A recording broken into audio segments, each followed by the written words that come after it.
Hello everyone, my name is Stanley St. Rose, and today we're going to be talking about Fish Cheeks, written by Amy Tan. Now, before I go into summary analysis of this work, please remember to leave a like, subscribe, and or comment so that the channel can continue to grow.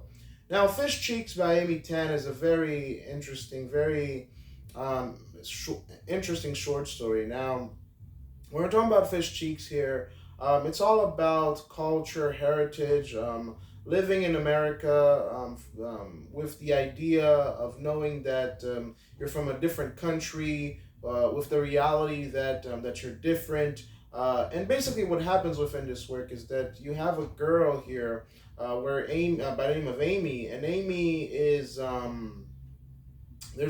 she has this crush, right?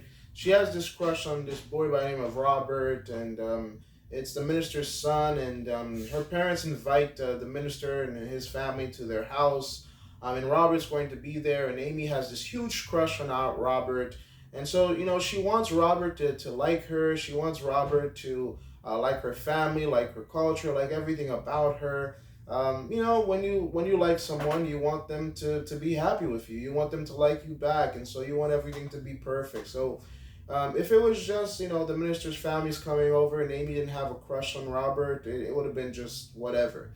But because there's the added reality of a crush here, because there's this added reality of romance, everything is heightened to the 1000th percent.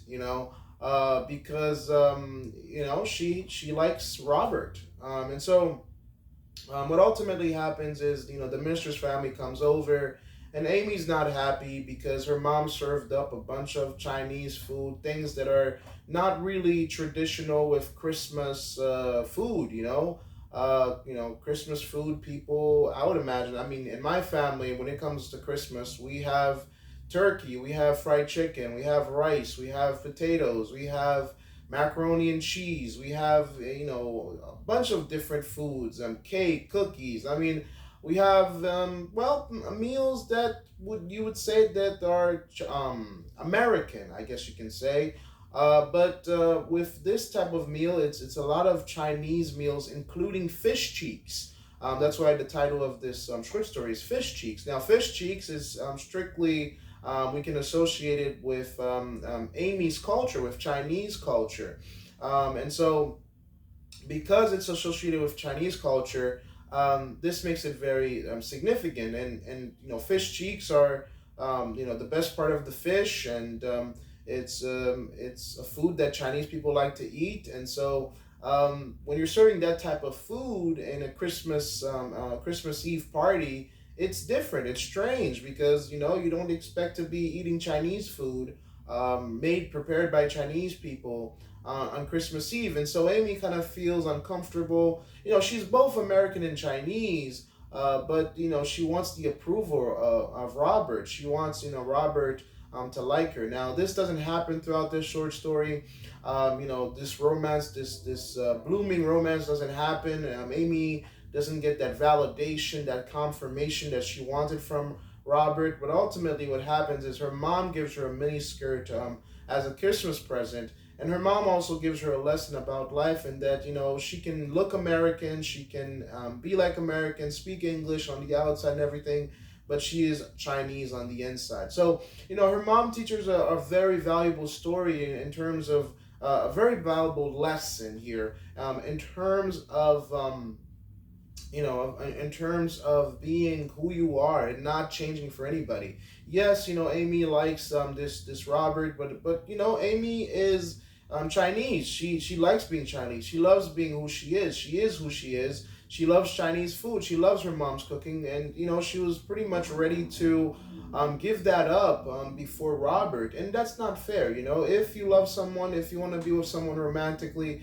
they should love all of you, not some parts of you. And if you're ready to change everything that you are to satisfy this person, it's just not a good game to play. It's not a good game to play, and ultimately you're gonna end up in a place where you're not happy. So Fish Cheeks here, Amy does learn a valuable lesson. She learns to love herself and accept herself, and not to give up her Chinese roots to fit into American ways of eating, thinking, talking, and behaving. I mean, in this work, what ultimately happens, Amy's dad, he burps loudly because that's a sign of thank you. That's a sign that I like the meal.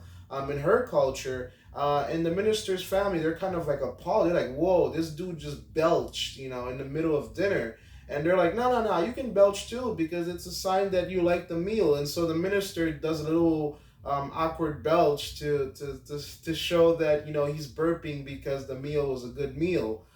So all of this is awkward and cringy and quirky and just so weird. And ultimately, these are two different types of people meeting together, having food together, and it's a clash of culture. But Amy is both American and Chinese, and ultimately she learns to accept herself, and be herself and understand that, well, your culture is your culture. Her mom tells her that, listen, your culture is your culture. You can't change who you are. You're Chinese from within. Nothing can change that. So she learns that lesson from her mom, but also her mom understands that, yes, she wants to be a kid. She wants to be a young girl dating and all these kind of stuff in American culture. So her mom gives her the mini skirt to help her fit in the way that she wants to present herself. So she wants to wear American clothes. She wants to behave like an American, but ultimately she's both American and Chinese. Please remember to leave a like and subscribe, and I'll see you guys in the next video.